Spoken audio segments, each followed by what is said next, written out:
So let me ask you this, you being an LA guy, how should you move in LA if you're a rapper? Here's what I say, man.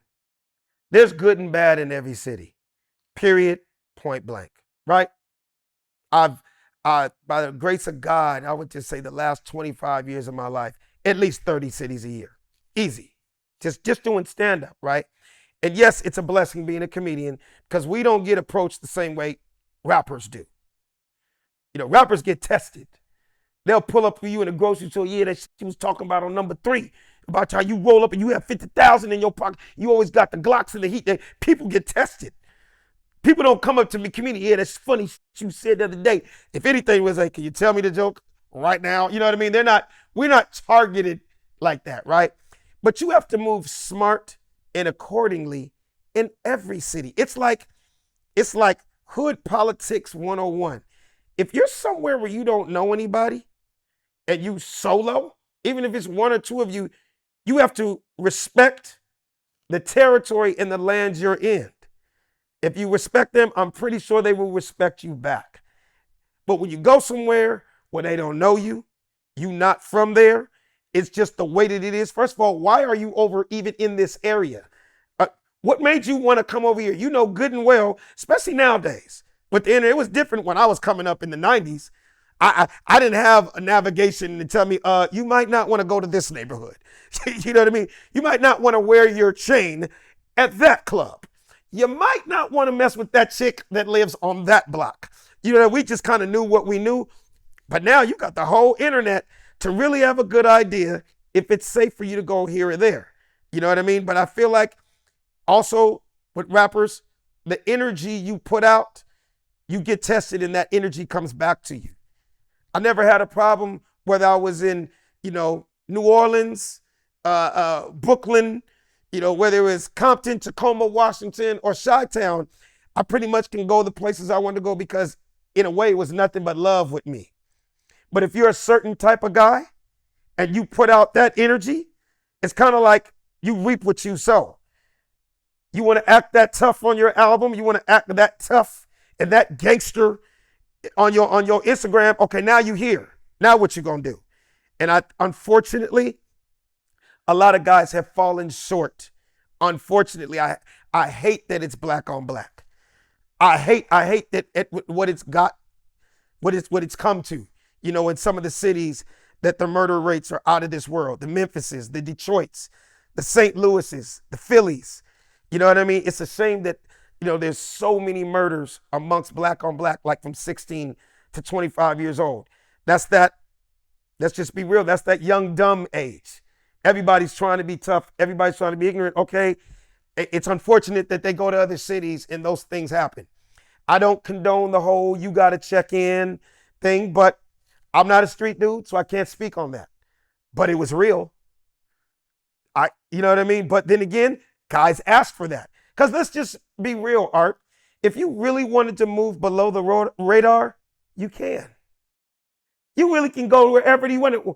Nowadays, that's on you that you want to post where you're going. That's on you that you want to flash that you got $400,000 on you right now in a $2 million chain and you're about to be up at such and such in an hour. You don't think these dudes are going to pull up on you? And a lot of times, bad things happen when that happens. Like me and my wife and guys, my generation, my age, it's kind of like we laugh at it and we can't believe it. I'm coming from a generation, I don't like people to know if I got an extra $20 in my pocket. And I could buy the club if I wanted to. I can buy this house right now if I wanted to, but I don't come off as, ooh, I have a couple of nice pieces of it, but I'm not overboard. You get what I'm saying? Guys that are overboard with it, it's like you're asking for it. It's unfortunate when I'm on Instagram and I see dudes, that get robbed or I see dudes that get killed, and then I go back and look at what the energy he was putting out. You almost want to go, I mean, what did you think, bro? You spoke this stuff. You spoke about that in your lyrics. You talked about that in your raps. You know what I mean? Did that gangster really pay off? And again, not knocking gangster rappers, because I don't want anybody to come at me like, no, you brought the topic up. I'm just saying what I'm going to teach to my sons, what I'm going to teach to my sons, because I have two sons. I have a 10-year-old son, and I have a 7-year-old son, my daughter's 10, and I have a 5-year-old son. Certain things, I'm going to let them know everything that I know. So you don't have to go through what I went through, or you don't have to go through what's happening out in these streets right now. We're not going to bring that type of attention to ourselves.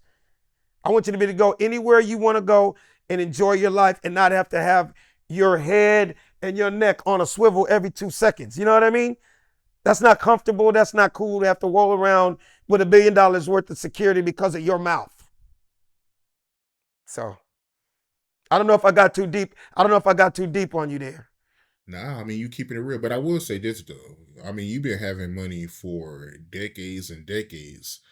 Most of these rappers is new money. So, they don't know how to act with it. I will say this, and I learned this from pimps. Pimps say, if you knew better, you do better, right? And you have a great point. Yes, I've been fortunate to be able to do this for a long time, right? Rest in peace, Nipsey Hussle, because I was saying this before he was even in the game, but he made it a statement, and this is a marathon. It's not a race. You know how many guys I started out with and maybe jumped out the box and out the boxes quicker than I did, but they're nowhere to be found right now? I realized, are you in this for the long run, or are you in this for a one-hit wonder, or just quick to make some quick money? But I get it, man. Us as people, we come from nothing. We come from the mud. I get it. So the young brothers that are watching this, I hope they're listening. I'm not downing them. I'm just saying, bro, like a lot of them don't have mentors. They don't have that big brother. A lot of them, grew up with no dads in the house to tell them, what the hell are you doing? Why would you flash $50,000 cash and you still living at your mama's house? How you gonna have $50,000? Your shoes, you got 30 pair of Louis Vuitton shoes that cost $1,500 a piece, but you don't even pay your child support, and your $50,000 car is sitting on the front lawn. Your priorities are wrong. Go buy something, own something, have your own place. But it doesn't make any sense that you have $50,000 and you're not even taking care of your child support. or you're not taking care of your responsibilities. But then again, I'm a responsible guy, and this is what I'm going to tell my sons. You get what I'm saying? I'm just talking about me and mine. So again, anybody watching, I'm not knocking y'all. I'm just throwing out some things you might want to hear from a real OG.